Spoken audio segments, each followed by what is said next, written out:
Welcome to all to the AS audio class. आज के इस लेक्चर में हम अपना कल रीजनिंग वाला टॉपिक जो था जिसकी हमने सीरीज़ स्टार्ट करी थी उसी सीरीज़ को कंटिन्यू करेंगे।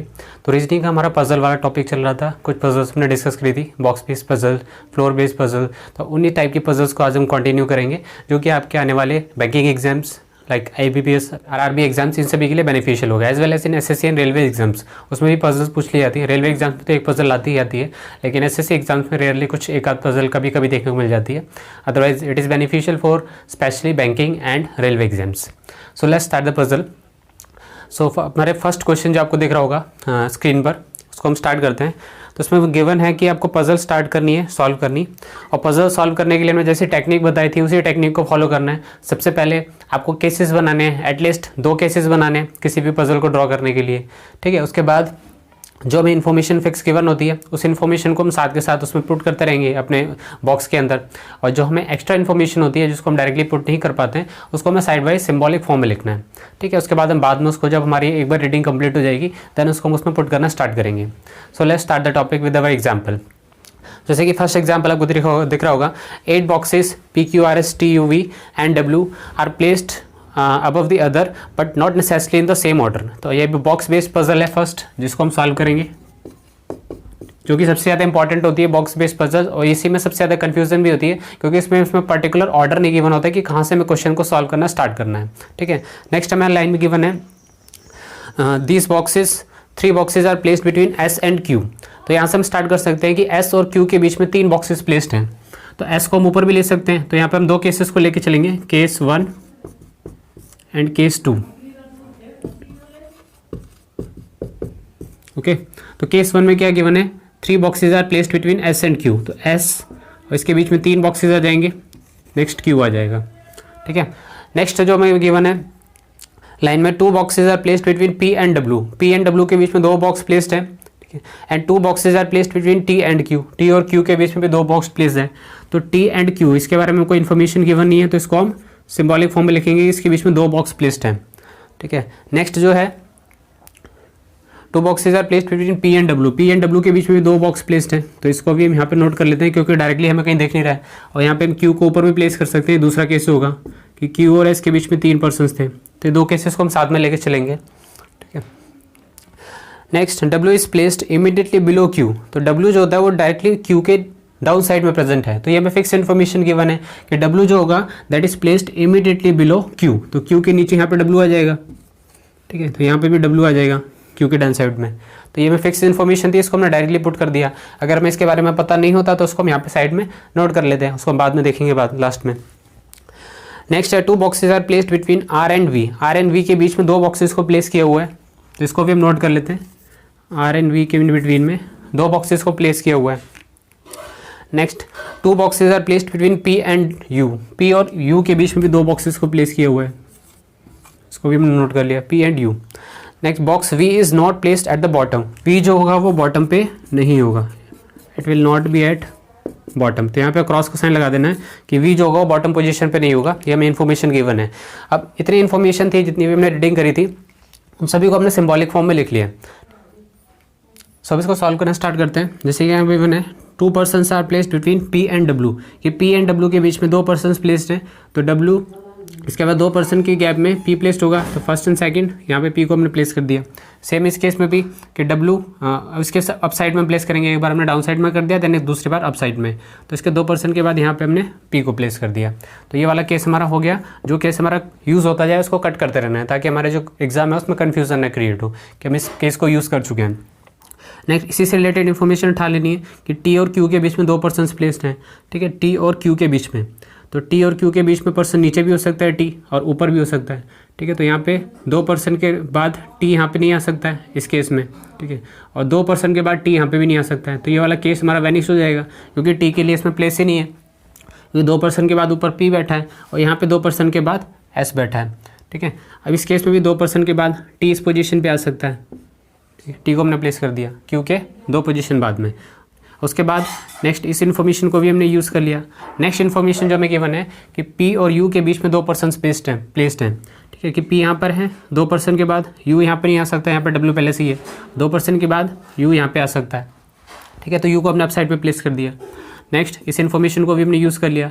नेक्स्ट आर और वी के बीच में 2 पर्सन्स प्लेस्ड हैं, ठीक है। और उन्होंने बताया कि वी जो होता है वो बॉटम पर नहीं है, आर और वी के बीच में 2 पर्सन्स हैं and we is not at the bottom. तो जब वी बॉटम पे नहीं होगा तो वी ऊपर होगा, ठीक है। और आर जो होगा वो कहाँ पे होगा, डाउन साइड में होगा। तो ये हमारी पजल बन जाएगी, ठीक है। ये हमारा आंसर आ गया। तो एक से रिलेट करके दूसरे इन्फॉर्मेशन को स्टार्ट करना है और एक एक करके सभी इन्फॉर्मेशन को आपको प्लेस करते जाना है, उसे क्रॉस करते जाना है, ठीक है। जो केस हमारा खत्म हो जाएगा उसे इनवैलिड शो कर देना है और बाकी जो केस होगा वो हमारे आंसर हो जाएगा।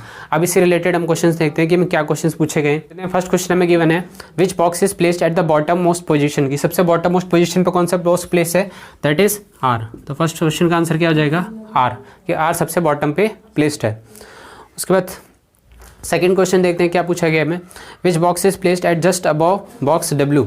डब्ल्यू बॉक्स के ऊपर कौन सा बॉक्स प्रेजेंट है, तो डब्ल्यू के ऊपर कौन सा बॉक्स है, क्यू बॉक्स। तो सेकेंड का आंसर क्या हो जाएगा, Q, okay, option number E. Next, how many boxes are there between P and R. P और आर के इन बिटवीन में कितने बॉक्सेस प्रेजेंट हैं, तो पी यहाँ पर है और आर कहाँ पर है, ये रहा। पी और आर के बीच में कितने, 3 बॉक्सेज हैं, तो आंसर विल बी 3, ठीक है। तो ये हमारे 3 क्वेश्चन हो गए, इसमें 3 आंसर होगा ऑप्शन नंबर डी। तो इस तरीके से क्वेश्चन सॉल्व करना काफ़ी ईजी हो जाता है। क्वेश्चन इतने डिफिकल्ट नहीं होते हैं, बस हमारा जो मेन काम होता है वो पजल बनाने तक होता है। एक बार पजल सॉल्व हो गया उसके बाद क्वेश्चन होते हैं वो काफ़ी ईजी होते हैं।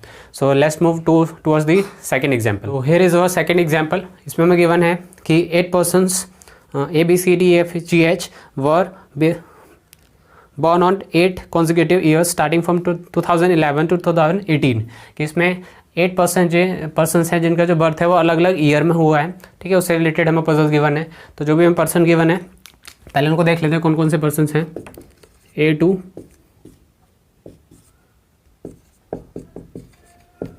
H, ठीक है। और इनके ईयर गिवन है। हमने पहले पढ़ा था कि हमें पजल सॉल्व करना कहाँ से स्टार्ट करना है, जहाँ पे हमें कोई फिक्स्ड इन्फॉर्मेशन गिवन होती है। तो फिक्स्ड इन्फॉर्मेशन क्या है, यहाँ पर 11 जो ईयर्स हैं वो हमें फिक्स्ड दिए हुए हैं। तो पहले हम यहाँ पे ईयर लिख लेते हैं कि कौन कौन से ईयर हमें गिवन है, दैट इज़ फ्रॉम 2011 टू 2018।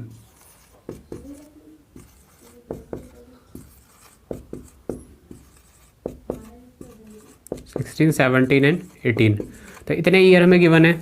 अब इन्हीं ईयर में इन बिटवीन में हमें इन पर्सन्स को प्लेस कराना है जो हमें पर्सन यहाँ पे गिवन है, ठीक है। तो यहाँ पे हम अप्रॉक्स 2 केसेस लेके चलेंगे ताकि बाद में हमें दोबारा से केसेस ना ड्रॉ करने पड़े। तो अब जो हमें नेक्स्ट इन्फॉर्मेशन गिवन है वहाँ से स्टार्ट करते हैं। फर्स्ट लाइन में क्या गिवन है,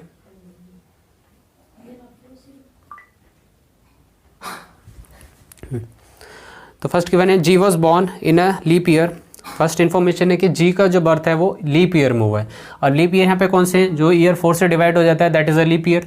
तो जी का बर्थ या तो 12 में हुआ होगा या फिर 16 में हुआ होगा, क्योंकि ये दोनों लीप ईयर हैं। तो 2 पॉसिबिलिटीज़ हैं यहाँ पर, या तो 12 में होगा जी का बर्थ या फिर 16 में होगा, ठीक है। तो ये हमारा केस नंबर 1 है, दिस इज़ केस नंबर 2, दोनों को साथ में लेके चलेंगे।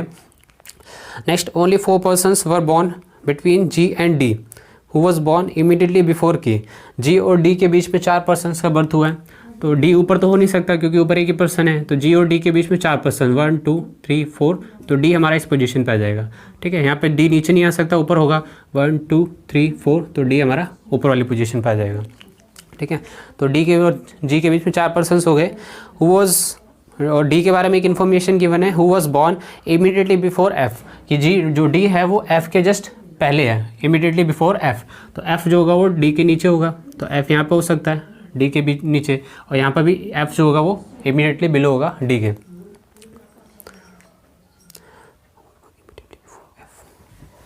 ठीक है। तो एफ के पहले हो गया डी। नेक्स्ट इन्फॉर्मेशन जो हमें गिवन है, the number of persons born before F is same as the number of persons born after A, कि एफ के बाद में उतने ही पर्सन्स का बर्थ हुआ है जितने कि ए के पहले, ठीक है। फॉर एग्जाम्पल एफ के बाद अगर 6 पर्सन्स का बर्थ हुआ है तो ए के पहले भी 6 नंबर पर्सन्स का ही बर्थ हुआ होगा। तो यहाँ पे देख लेते हैं एफ के बाद कितने पर्सन्स हैं वो देख लेते हैं, 1 2 3 4 5 6 हैं। तो ऊपर से ए भी 6 पर्सन्स के बीच बाद होगा, 1 2 3 4 5 6, तो यहाँ पे आ जाएगा A after 6 persons. Same is the case here. देख लेते हैं कि ए कितने के बाद है, एफ कितने के बाद है। यहाँ पर 1 2 3 4 5 6 7, 7 के बाद एफ आ रहा है, तो नीचे से ए भी 7 के बाद होगा, 1 2 3 4 5 6 7, तो ए हमारा ऊपर आ जाएगा टॉप में, ठीक है। यहाँ तक हो गया। उसके बाद नेक्स्ट इन्फॉर्मेशन जो गिवन है, only 2 persons born between A and B, A और बी के बीच में सिर्फ 2 पर्सन्स का बर्थ हुआ है, तो ए के बाद में नीचे कोई पर्सन नहीं है यहाँ पे, ठीक है, तो ऊपर ही होगा बी 1 2, तो बी यहाँ पे आ जाएगा। सिमिलरली ए के बाद 1 2, यहाँ पे 2 छोड़ के बी आ जाएगा, ठीक है। तो ये इन्फॉर्मेशन गिवन है, तो हमने इतने सभी प्लेसेस को फिल कर लिया, हमारी इन्फॉर्मेशन भी खत्म हो गई। एक इन्फॉर्मेशन में जो मिस कर दी थी उसको भी हम दोबारा से देख लेते हैं, उसका यूज़ लास्ट में होगा। The consecutive alphabetically named persons don't born consecutively, it means कि जो अल्फ़ाबेटिक ऑर्डर में जो होते हैं सेम नंबर पे पर्सन्स आते हैं। फॉर एग्जांपल ए और बी ये दोनों कॉन्जिक्यूटिव नंबर्स हैं, या फिर सी और डी ये दोनों कॉन्जिक्यूटिव नंबर हैं, ठीक है, या फिर डी और ई, तो ये कॉन्जिक्यूटिव अल्फ़ाबेट्स हैं। ये कॉन्जिक्यूटिव अल्फ़ाबेट्स होंगे वो एक साथ में नहीं आएंगे, ये उन्होंने इन्फॉर्मेशन में स्टार्टिंग में गिवन था। तो उसी के बेस में अपना लास्ट पजल को कंप्लीट करेंगे। तो यहाँ पे अपने ए को प्लेस कर दिया, जिसको हमने प्लेस कर दिया उसको कट कर देते हैं। बी को प्लेस कर दिया, ठीक है, सी पे प्लेस नहीं हुआ है, डी प्लेस हो गया, ठीक है। नेक्स्ट ई की प्लेस बाकी है अभी, एफ को हमने प्लेस नहीं किया है अभी, ठीक है। नेक्स्ट जी को प्लेस कर दिया, एफ की भी प्लेस हो चुकी है, तो हमारे पास 3 पर्सन रह गए सी ई एंड एच, ठीक है। इन तीनों को हमें प्लेस करना है। अब इनको देखते हैं अल्फ़ाबेटिकल ऑर्डर के हिसाब से। तो सी को हम पहले कहाँ पे प्लेस कर सकते हैं, इस पोजीशन पे प्लेस कर सकते हैं, सी को नहीं कर सकते, बिकॉज बी और सी जो होते हैं वो अल्फ़ाबेटिकल ऑर्डर में एक साथ में आते हैं, ठीक है, कॉन्जिक्यूटिव नंबर्स में आते हैं। और उन्होंने बताया कि कॉन्जिक्यूटिव अल्फ़ाबेट्स होंगे वो कॉन्जिक्यूटिव पोजीशंस पर नहीं होंगे, एक साथ पोजीशन पर नहीं होंगे। तो सी इस पोजीशन पे भी नहीं आ सकता है, सी यहाँ भी नहीं आ सकता है क्योंकि बी और सी कॉन्जिक्यूटिव में आ जाएंगे। सी इस पोजीशन पे भी नहीं आ सकता है क्योंकि सी और डी दोनों सेम पोजीशन पे आ जाएंगे कॉन्जिक्यूटिव नंबर पे। तो ये वाली जो केस होगी हमारी ये वैनिश हो जाएगी क्योंकि सी के लिए कोई पोजीशन ही नहीं है इसमें, ठीक है। अब यहाँ पे देखते हैं, यहाँ पे सी इस पोजीशन पर नहीं आ सकता, बी और सी इस पोजीशन पर भी नहीं आ सकता, लेकिन इस पोजीशन पर हम सी को प्लेस कर सकते हैं क्योंकि ए और सी के बीच में एक गैप होता है, ठीक है। तो सी को हमने प्लेस कर दिया। नेक्स्ट हमारे पास बचा ई। अब ई को देखते हैं हम कहाँ प्लेस कर सकते हैं। तो ई को हम इस पोजीशन पे प्लेस कर सकते हैं, नहीं कर सकते, बिकॉज ई और एफ जो होंगे वो पॉजिटिव आ जाएंगे। तो ई को हम यहाँ प्लेस करना पड़ेगा ई और जी के बीच में, ठीक है। तो ई को भी हमने प्लेस कर दिया। नेक्स्ट लास्ट बचा हमारे पास एच। तो एच के लिए कौन सी पोजीशन हो जाएगी, this is the last position for H. Okay, so this is our puzzle. अब इससे रिलेटेड क्वेश्चन देख लेते हैं क्या क्या क्वेश्चन गिवन है। सो फर्स्ट क्वेश्चन गिवन है, how many persons were born between B and C, B और सी के बीच में कितने पर्सन्स का बर्थ हुआ है। तो 1 2 3, तो 3 persons were born between B and C. तो इसका आंसर हो जाएगा option number 3 C. C option number C है, दैट्स 3, ठीक है। If all the persons were born in alphabetical order then how many persons remain unchanged their position. अगर सभी person जो होते हैं वो अल्फ़ाबेटिकल ऑर्डर के हिसाब से उनका बर्थ हुआ होता तो कितने पर्सन हैं जिनकी पोजीशन अनचेंज रह जाती, ठीक है। तो इसमें हमें देख लेना है, अगर अल्फ़ाबेटिकल ऑर्डर के हिसाब से इसको हम अरेंज कर देते, for example A B C D E F G H, तो कितने पर्सन हैं जिनकी पोजीशन अनचेंज्ड है, बाकी सभी की पोजीशन चेंज हो गई। ई की पोजीशन अनचेंज्ड है, तो एक ही पर्सन है जिसकी पोजीशन अनचेंज्ड रहेगी अल्फ़ाबेटिकल ऑर्डर के हिसाब से अरेंज करने पर। नेक्स्ट है, who among the following person was born 2 persons before G. G के 2 पर्सन्स पहले किसका बर्थ हुआ है, तो जी के 2 पर्सन को छोड़ के किसका बर्थ हुआ है, एच। तो आंसर विल बी एच। तो these are our questions and this is our session for second of puzzle. I hope you like the session. So इन्हीं puzzles को प्रैक्टिस करनी है, इसी लेवल के एग्जाम में puzzles पूछी जाती है। So next सीरीज में हम इसी को कंटिन्यू करेंगे puzzles को। So subscribe the channel and hit the like button. Thank you for watching.